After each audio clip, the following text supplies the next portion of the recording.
Velkommen til min minifarveprøve, som jeg har valgt at lave i samarbejde med brandet Blanche. Jeg har valgt at have et samarbejde med Blanche for at fremme salget af brandet, men også for at skabe mere opmærksomhed omkring brandet og have fokus på, at de tager nogle miljøvenlige beslutninger i deres produktion af tøj og valg af materialer. Mit oplæg er jo det første kunden ser, når de kommer herop på dameetagen. Og mine tanker har været, at kunden allerede, når de kommer herop, har en forventning om at blive inspireret. De får den her wow-effekt ved mit oplæg, fordi at der sker det her brud på, hvordan vi normalvis laver visuel merchandise her i vores magasin i Odense. Brudet sker ved, at jeg har brugt giner, og jeg har taget podier i brug. Og så er der også den her plakat, som er noget, der fortæller noget om Blanche. Derudover er der også en konkurrence, og det er også et brud på det normale visuelle, der sker i magasinet. Podierne er med til at skabe noget dynamik i oplægget, fordi der er den her højdeforskelle og spiller godt sammen med ginerne og på plakaten, så det ligesom er med til at skabe et blikfang for kunden, og at blikket starter ved ginerne og så kommer herhen til det høje podie, og at kunden så senere hen ser min skiltning og den her plakat i loftet. På et af podierne der er der det her certificeringsark, som jeg har valgt at lave, for at den selvhjælpende kunde kan se, hvad for nogle materialer Blanche har gjort brug af i deres kollektion. Der er også de her tags på noget af tøjet, og det kan så referere hen til min flyer, som kunden kan tage og læse om, hvad det her certifikat på tøjet det betyder. Så har jeg jo også taget et tiltag i form af den her konkurrence, som jeg har fået lov til at lave sammen med Blanche, om at en heldig kunde kan vinde en valgfri style fra vores lager. Det som kunden skal svare på, det er hvor mange plastikflasker der er i den her vase.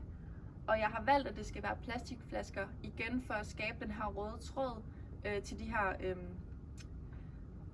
responsible materials, som Blanche gør brug af. De har nemlig også et tiltag i forhold til at genanvende plastikflasker og lave dem om til ny polyester, som de bruger i deres produkter. Det hedder New Life Yarn, og det har jeg også beskrevet på det her svarark, som kunden skal svare på. Og spørgsmål 1 er selvfølgelig det her med at svare på, hvor mange flasker der er i, men også skal de tage stilling til, i hvor høj grad de egentlig tænker over det her med bæredygtighed, når de køber et nyt stykke tøj. Udover den her konkurrence, som jeg har fået lov til at lave sammen med Blanche, har de også været rigtig søde at sende de her net, som jeg har fået lov til at give med til kunderne som GVP'er, når de har købt et stykke tøj fra Blanche. Og det har jeg også skiltet med på det forreste podie herovre. Her ses processen af min skiltning, som jeg gjorde meget ud af for at finde den rigtige, som passede ind i magasinets rammer, og sådan at budskabet også blev formidlet rigtigt. Det er en sådan her. Jeg har jo også de her 2 stativer med i mit oplæg, og det indrammer også lidt oplægget og oplevelsesrummet i det her Blanche-univers. Men det er også en god ting at have med, for at jeg kan leve op til det her See Me, Buy Me koncept, som vi kører i magasin, hvor at man ser det, der er på ginerne, og så med det samme kan finde stylen. For eksempel den der strik, at den så hænger her, og at kunden kan tage den med det samme og gå ind og prøve den, og eventuelt købe den. Som det sidste visuelle tiltag, jeg har taget, så vil jeg lige komme ind på min plakat her, hvor der står det her om seawool, og et billede af de her muslingeskaller. Det er også et af de miljøvenlige tiltag, som Blanche har taget i deres ansvarlige materialer, de gør brug af. Men det appellerer også til en storytelling, og forhåbentlig at kunden vil læse det, der står om seawool, eller spørge en af os medarbejdere, hvorfor der hænger et billede af nogle muslingeskaller. Det er den her historie om, at muslingeskallerne de bliver knust og lavet om til en tråd, som så også bliver brugt i noget af det tøj, som Blanche de har lavet. Og lige under der ligger min certificeringsflyer, som så hænger sammen med, at kunden jo kan tage den og også læse på den, hvad Seawood det egentlig er. Efter den her oplevelse, som kunden har fået ved min minifarveprøve, håber jeg da, at kunden vil gå ud til sine venner og bekendte eller familie og fortælle, hvad de har oplevet oppe i Magasin på dameetage. Jeg håber, at de vil fortælle, at der måske har været en konkurrence, eller at de har bemærket brandet Blanche herinde, og vil fortælle om de her bæredygtige materialer, som de har taget ind i deres produktion af tøj. Jeg vil lige prøve at opsummere, om jeg lever op til de her 5 grundprincipper, der er i VM hos Magasin. Det første er det her less is more, og der sker rigtig meget i mit oplæg, men jeg har alligevel prøvet at gøre det meget overskueligt i måden, det er blevet opstillet på. Og jeg har prøvet at have rigtig meget fokus på det her med, at Blanche har de her miljøvenlige tiltag i deres tøjproduktion. Så er der det her med at brande your brand, at jeg har skiltet tydeligt, at det er Blanche, som der er her i det her hotspot, også på stativerne derovre. Og så er det jo Blanche tøj, jeg har med herude på hotspottet. Derudover er der også en rød tråd i de ting, jeg har valgt at sætte op, som forbinder Blanche tøjet med de her materialer, jo, som de har brugt i deres produktion af tøjet. Så er der seller story, teller story, og jeg prøver jo at sælge lidt drømmen om, at man faktisk kan tage et tiltag som kunde i at vælge noget lidt mere miljørigtigt og miljøvenligt tøj, når man køber noget nyt tøj. Så er der fix your fixtures. Det her med, at der ser pænt og rent ud, at jeg har pudset de her podier for eksempel, og at ginerne står snorlige, og at der er rettet af og fyldt op til kunderne kan komme og vælge den størrelse, de skal have. Og så er der wow-effekten, som jeg jo egentlig startede min præsentation med, at det er det her brud med hverdagen, kunden kommer op til, lige så snart de ser mit oplæg. En måde, jeg har forsøgt at fremme salget på, er blandt andet ved, at jeg har givet brandet en bedre placering i butikken. Brandet har i længere tid hængt på en B-placering længere nede i afdelingen. Et tiltag, jeg har gjort for at kunne fremme salget, er, at jeg har valgt at rykke brandet frem til vores bedste A-placering på Dame, eller i hvert fald en af dem, hvor alle de kunder, som tager rulletrappen op til anden sal, altså vil møde min udstilling. Det skaber opmærksomhed på brandet, og forhåbentlig giver det også kunderne lyst til at kigge eller købe tøjet. Denne placering er en god placering, fordi der er en rigtig god kundestrøm. Kundestrømmen kommer nemlig fra alle retninger. Man møder altså mit oplæg, hvis man som kunde skal mod dameetagen, hvis man kommer fra boligafdelingen og skal over i dameafdelingen, eller hvis man skal væk fra dameafdelingen. Og jeg har prøvet at filme de veje, så man ligesom møder mit oplæg fra. Så når man kommer op fra rulletrappen af, og når man kommer ned fra vores designlab, og når man kommer fra boligafdelingen, og når man kommer fra kassen. Her ses et billede af min udstilling, hvor jeg ud fra det her billede vil forklare om space management i mit oplæg. Mannekingerne er placeret på A-placeringen. Det er plakaten også, og det er den forreste style på stativet til venstre også. Jeg har valgt at have de her ting på mine A-placeringer for at have fokus på tøjet. Og så har jeg også valgt, at den her plakat skal være på en A-placering, fordi at jeg vil appellere til storytellingen i forhold til materialerne i tøjet. Stativet til venstre og konkurrencen er sat på en B-placering. Det har jeg gjort, fordi det er lidt mere i baggrunden, og ikke det første, som kunden skal lægge mærke til. Det er en virkelig god konkurrence, jeg har fået sat i værk. og det skaber en masse opmærksomhed på mit oplæg. B-placeringen er passende, da det ikke er et sælgende element, men et opsigtsvækkende faktor i oplægget, og altså en tiltrækningsfaktor for kunderne. Derudover henvender flaskerne sig også til materialerne, hvilket jeg også rigtig gerne vil have fokus på, da jeg jo gerne vil have fokus på materialerne i tøjet. Det nederste podie er en C-placering. Det er det, fordi at det er det sidste sted, blikket vender hen, og det er det bagerste stativ også. Jeg har ikke valgt at sætte stativerne på A-placeringer, når man kommer fra rulletrappen, da jeg har en forventning om, at kunderne er vendt til Magasins See Me Buy Me koncept, hvor tøjet til ginen altid vil hænge omkring ginen, og derfor er det tiltænkt, at kunden godt ved, at de kan finde tøjet bag ginerne, og derfor har de fået den placering, som de har, set fra den her vinkel af.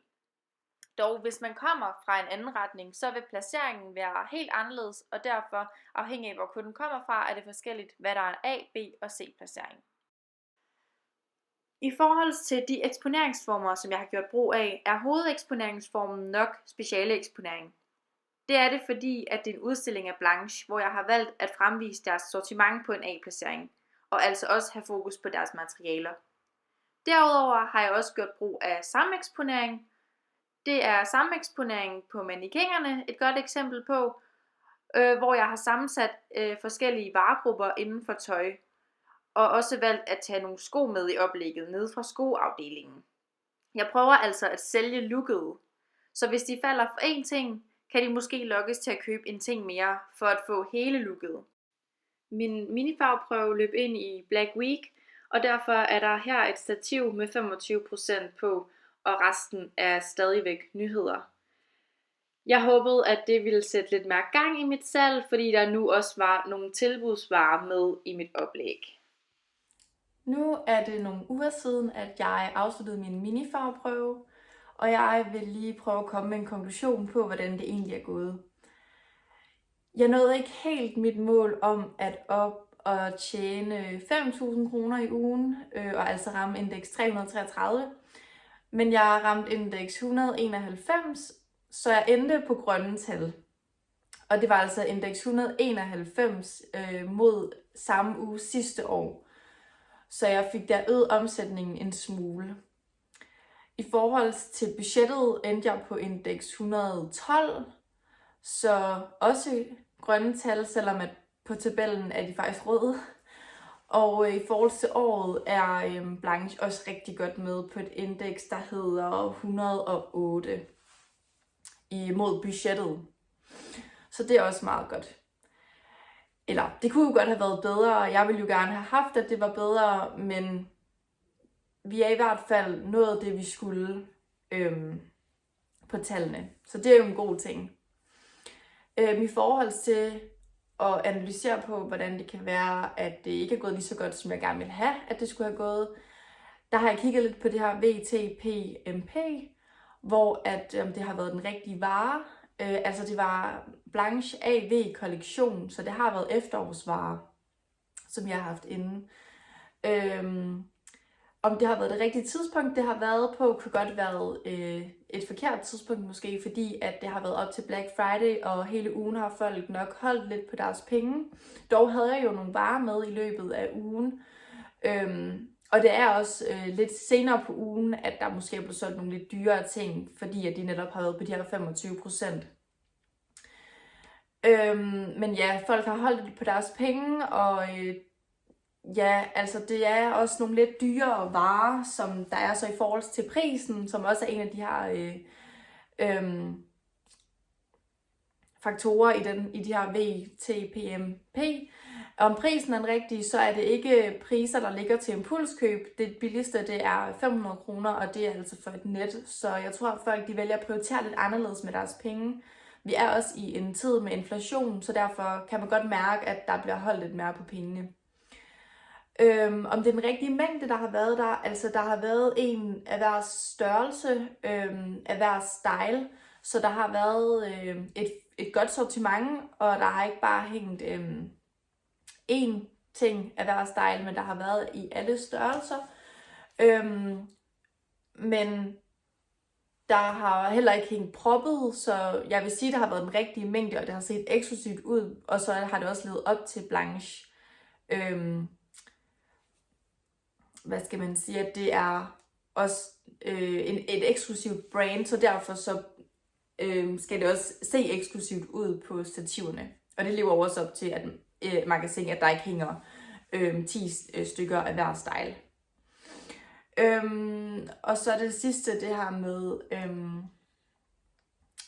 placeringen, så er det den bedste placering på dameetagen, så jeg synes, jeg har fået krydset nogle gode bokse af i forhold til, hvordan jeg har kunne fremme salget ved Blanche. Så på den måde, så kunne det godt have været et forkert tidspunkt, der har gjort, at jeg ikke har solgt så godt, at det har været i fronten. Og at det er nogle lidt for dyre priser til, at der er blevet solgt mere, end hvad jeg havde regnet med. I forhold til, om jeg nåede mit andet delmål om at få skabt opmærksomhed på brandet og få formidlet ud, at brandet bruger de her bæredygtige materialer i deres tøjproduktion, synes jeg har lykkes ret godt med. Jeg tog mange tiltag, som der kunne fortælle kunderne, at Blanche bruger bæredygtige materialer i deres tøjproduktion. Så var der også den her rigtig god konkurrence, som jeg fik op at køre i samarbejde med Blanche om, at jeg måtte uddele en style til en heldig kunde, der kunne gætte, hvor mange plastikflasker der var i den her vase. Og også tage stilling til, om de tænker over det her med bæredygtighed, når de køber nyt tøj. Jeg ved, at der er mange, der har set mit oplæg, fordi der har været så mange deltagende i min konkurrence. Og jeg har tømt det her mantra flere gange i løbet af ugen. Jeg synes alt i alt, at mit oplæg var rigtig flot og gennemført. Jeg er dog ked af, at jeg ikke nåede mit delmål om at omsætte for de her 5.000 kroner, jeg havde håbet på. Noget, jeg vil gøre anderledes til næste gang, er, at jeg vil være mere ved mit oplæg. Altså sætte nogle timer af, hvor jeg kan stå i shoppen og fortælle om materialerne for eksempel, og være til rådighed for kunderne, som der kommer og ser det. En anden ting vil være at sætte oplægget på et andet tidspunkt. Måske i starten af en måned, hvor folk de har fået løn, eller i hvert fald ikke så tæt på en kampagne som Black Friday og Black Week jo er. Det er jo en meget, meget stor kampagne i Magasin, så det er klart, at folk de holder på deres penge. Derudover så kunne det også have været fedt, hvis en fra brandet var kommet ud og havde stået. Og måske et event kunne have været fedt i den sammenhæng. Men ja, jeg synes, det har været en rigtig lærerig proces, og det bliver spændende til den rigtige fagprøve.